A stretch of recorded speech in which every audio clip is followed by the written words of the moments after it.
Alright, hello. In today's video, I'm going to be talking about Milesian philosophy and Advaita Vedanta, and basically, what is reality as far as I'm concerned, and given the perspective that I'm coming from. I've decided to make this video whilst reading Bertrand Russell's book called A History of Western Philosophy. I was reading that, read through a bit of the pre-Socratic philosophy section, and I thought, wow, this is so good that I want to write a paper on it, or an essay on it. So I've nearly finished the essay. I'm on my third revision, but I thought, why don't I culminate my knowledge and distill it into a nice video that many people can view? Because the Milesians aren't really getting a lot of love. I might be pronouncing that wrong.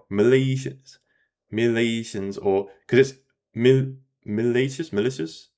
I'm going to pronounce it Milesians, but anywho, we're going to get down to business. So the core question really was, what is reality, and why do these philosophers think that there's a unity in reality?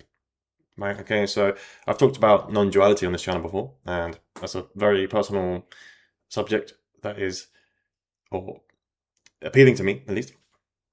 But it turns out there's been people who have lived 2,000 years before me who have covered the exact same thing. So yeah, essentially, what is unique about the pre-Socratics, Milesians, versus the Advaita Vedantins of, well, I say the modern day, but yeah, who have been there for a while. Just to get things clear, Milesian means from malicious. So there's a place, I think it was in Ionia, which is ancient Greek country. That's what you can think about it as.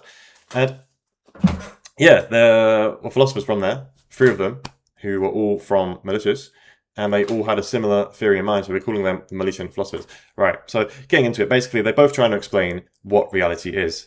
They both explore an undivided, unified reality, a non-dual conception of reality, which is of large interest to us viewers. The key comparison then is the Milesians believed in something called the arche. The arche means the primary substance that the world, the universe, reality is made out of. That's assuming it is made out of stuff, right? The Advaita Vedantins believe, and Hindus as well, believe in Brahman, which it's hard to define, but you could say it's pure consciousness itself. It's in everything, it's transcendent of everything. It is everything at the fundamental level, as we'll go to find out. So the actual aim of the Milesians, and I'll be looking at my notes while I'm going through this, by the way, so if you see me looking over here, that's what's going on, is to describe reality in a monistic light. So they want to describe reality as if it came from one primary substance. Humans came from eggs and sperm, right? Reality, according to Thales, I think that's how you pronounce him, some people call him Thay-lees, comes from water. He posited the water as the source of everything, which we'll dive into in a sec. We have Anaximander, who is supposedly a student of Thales. We don't actually know if he is. Calls the arche, the source of reality, the primary substance of reality, a peiron. A peiron is a word that means infinite, formless, not a thing, some immaterial substance. Sounds a little bit like consciousness, right? So there's a similarity there. And then following Anaximander was Anaximenes. Anaximenes, I think I'm going to call him that. And he believed the arche was air, which his reason for that was that air can change into different things, and condensation, refraction are processes that allow air to go into water and into different forms, should we say. But the ultimate goal of all of them was to explain reality through one single underlying substance that explains the world, right? We're going to explain this reality by finding out what it's made out of, right? And we need to remember that for later in the video, because that is a point of, I guess, a contingency that we need to come back to for when we're talking about Advaita Vedantins. So I've also mentioned that Thales was the first ever philosopher, or allegedly the first ever Western philosopher that we have record of. We know about him through Aristotle, because Aristotle wrote a book called Metaphysics, or The Metaphysics, and we have a little bit of dialogue and notes about him. So that's how we know who he is. So Thales, who is he? What is his contribution to metaphysics? Well, he is the first one to claim that everything was material, or that everything came from the material, i.e. water, right? He posited the arche as water. Instead of using mythology, which is quite popular at the time, there was Orphism, which is like ancient Greek religion almost, where they would explain things in a dualistic sense of like mind and body. And generally at the time of, I think it was 600 BC, or the 6th century BC, BCE, if you want to be proper about it, they used religious sort of dogma, mythology to explain reality rather than scientific method, reason, and inquiry. The good thing about Thales was he decided to use rationality, and he introduced the idea of the arche, which is what I keep mentioning. It's the first principle, the first primary source substance that gave birth to all, right? So he's the first one to actually come up with the idea, although I don't think he used the word in that context, but he made up the idea. And he saw, nature as explainable without the need of any sort of divine intervention, any god-like figure to interpret. So he was one of the earliest, really, to attempt a scientific explanation of metaphysics, which is quite incredible. He also made contributions to mathematics, and I haven't really delved too far into that side of things because I'm not really a huge fan of maths myself. But he was a pretty all right geezer, to call him that. Anaximander, though, he followed Thales, or he was supposedly a student. Now, there's so much debate about that. It was like, well, was he actually a student, or did he just read his works and critique them? We don't really know who was there on the scene. But Anaximander, his contribution to metaphysics was that he claimed reality is non-material, right? So we've moved from water as a material, tangible substance, right, to be the source of the universe, to the non-material he called apeiron. Apeiron was a word, Greek word meaning sort of infinite, indefinite, formlessness, and he said that's the arche, right? He said that is what gave birth to reality. I should also mention that Thales believed in the earth as a flat earth, and he believed that water gave birth to literally a flat earth, right, and everything else. Whereas Anaximander had a different idea of the cosmos, and he believed that it was floating in space, and he said it's a cylinder, sort of drum-like shape. So I don't want to say that's similar to modern science because I can't really make that sort of claim, but it's a step up from flat Earth based Thales explanation. So Anaximander was the first to use abstract explanation of the arche. Fantastic. Love a little bit of abstract philosophy, don't we all? Apeiron, that's what he called it. And I was supposed to note the apeiron is eternal. So not only is this substance infinite, it's formless, but it's also beyond the bounds of time. Compares with Advaita Vedanta, which we'll find out later. Argued for opposites. Also, he argued that the arche needs opposites, right? And all opposites require a neutral source, right? So water can be wet, but it can't be dry at the same time, right? It can't encompass all the opposites, whereas apeiron supposedly can encompass everything. So that was his defense or critique of Thales' material arche as the water.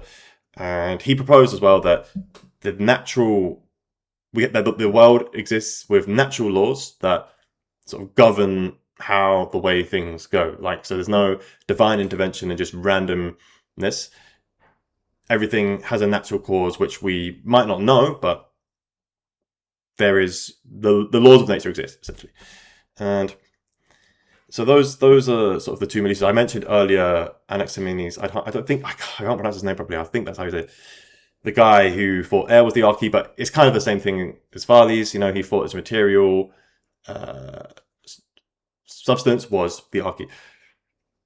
It's funny though, because they all disagree on what the arche actually is. That's a huge limit to their philosophy, because one person says it's water, one person says it's apeiron, other says air.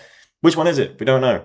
And they base everything off observation, right? So there's no scientific method that proves that water is the source of everything. It's just, well, we can observe that water is essential for human life. And if it's essential for human life, then we can't do without it. And therefore, it must be the source of reality. No, that's not how it works. There's no solid proof. They're just going off whims and observations. Well, I say whims, there's a little bit of logic to it, but it's not falsifiable, right? So it doesn't explain why reality exists. It doesn't explain how change and opposites even occur, right? So why does water, or how does water change into fire if water's supposed to be the arche here, right? So it's a little bit confusing why, the case for sort of transformative properties in the arche has been made by other people, right? Anaximenes with air.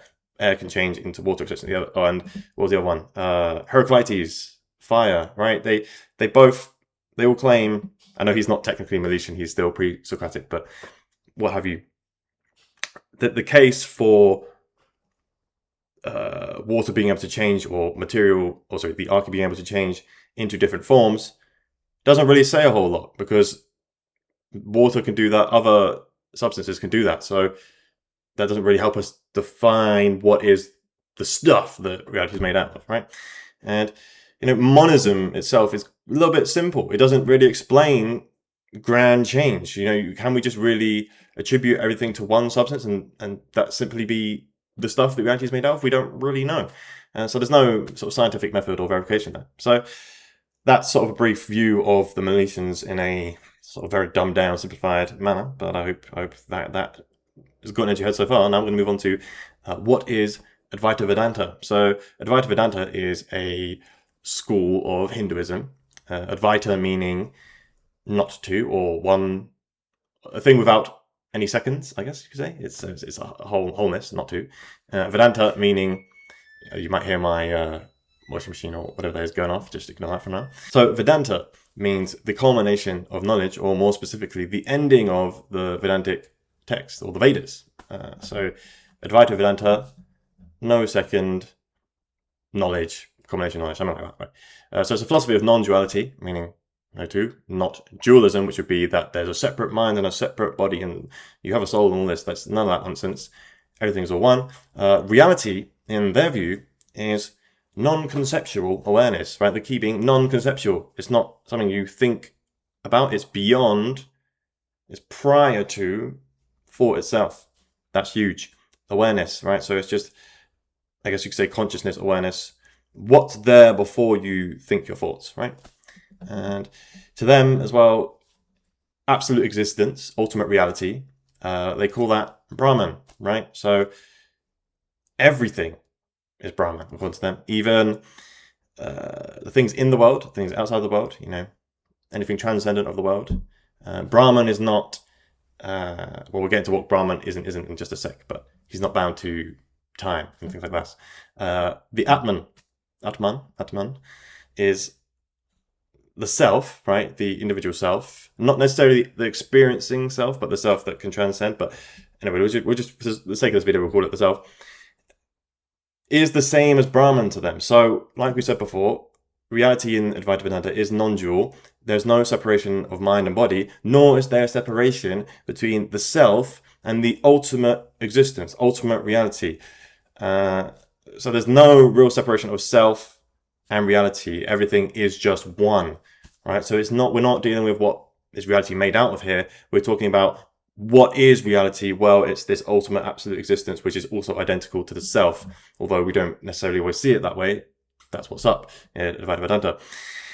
Brahman, what it is, what it isn't. So this Brahman, this ultimate existence, is unchanging, not bound to the physical realm. It's formless, eternal, beyond space, time, and all causation.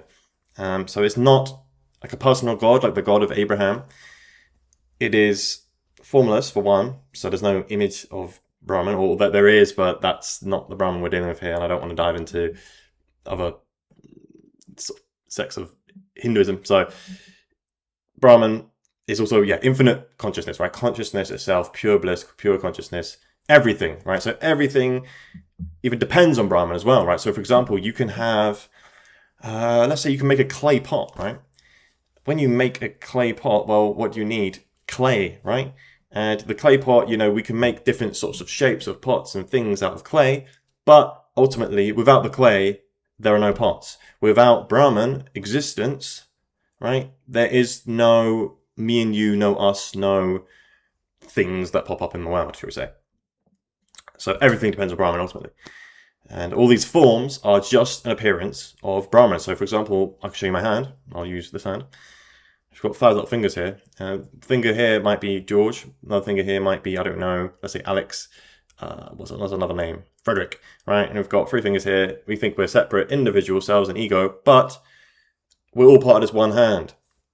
In the same way, all these forms, they're just appearing in the universe, which is sort of the root of everything, this hand, right? If you want to put it in that way. Or another way you could put it is cells in our body, right?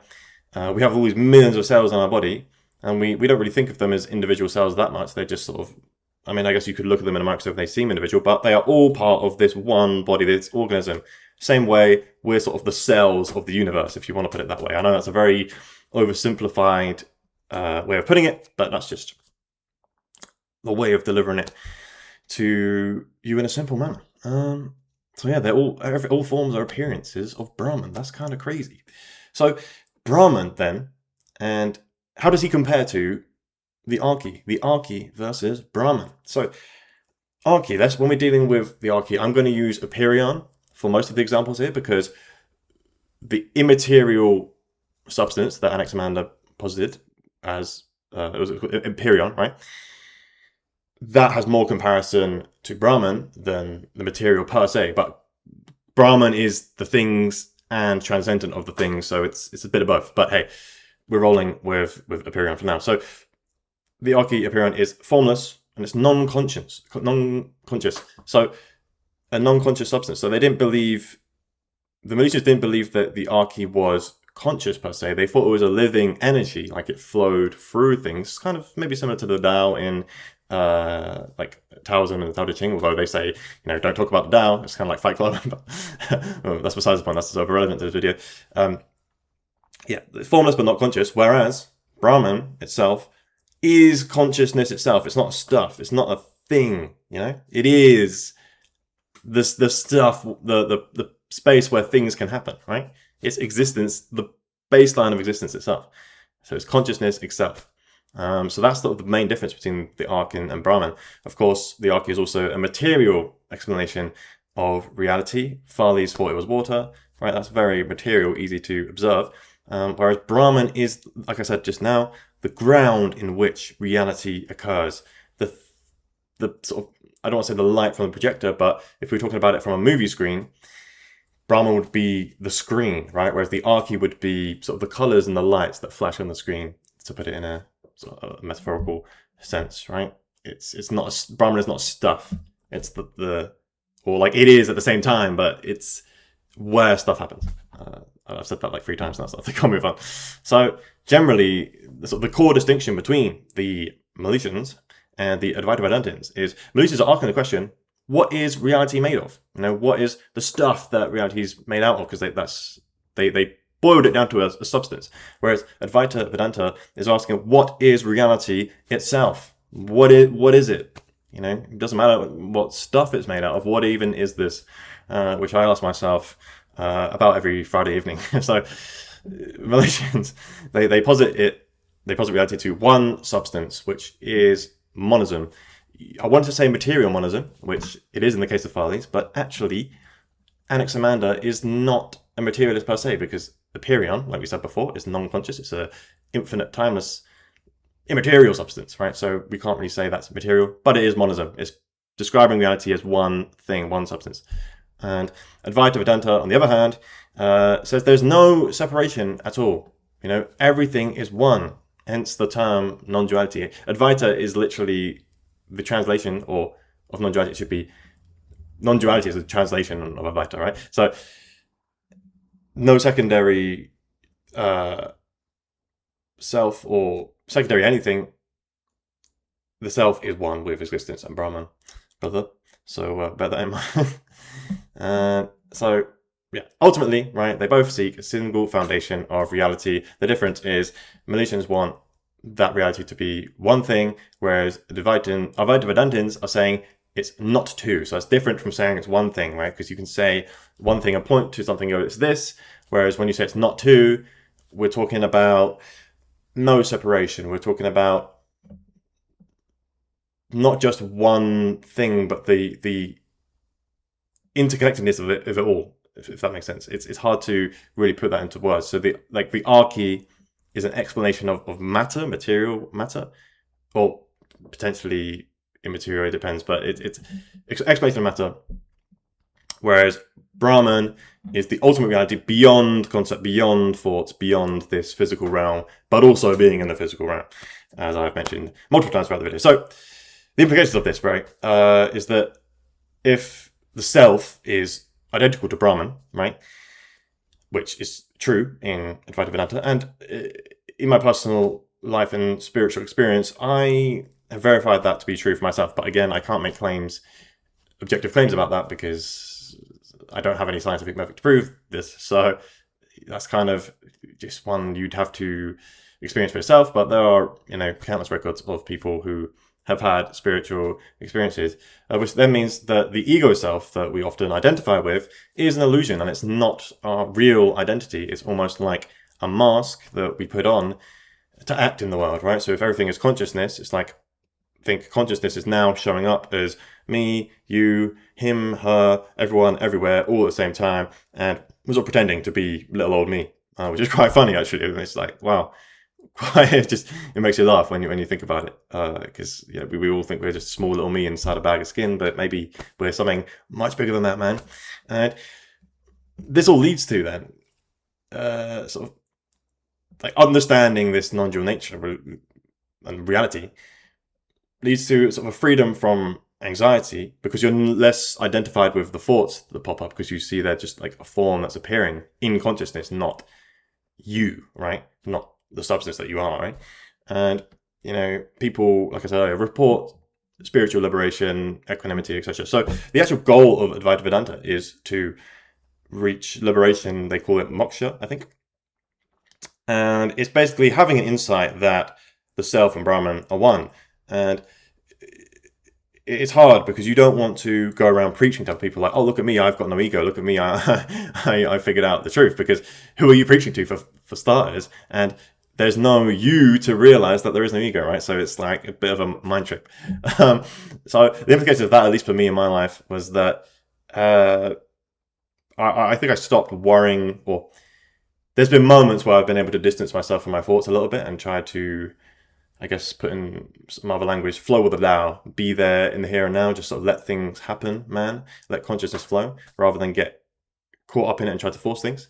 That was like sort of implications for me. But overall, I think we've now given some credit to the pre-Socratic Milesian philosophers, because nobody's talking about them, man. They've been around for 2,000 years, and I don't see anyone making videos about them. I see people talking about Plato and Aristotle and Socrates, all the big boys, but I think Thales, Anaximander, Anaximenes need some love. So I want to make this video, but I've been interested in the question lately of non-duality and reality as a unified one, as one thing, as consciousness. Like, what even is consciousness? These sorts of questions.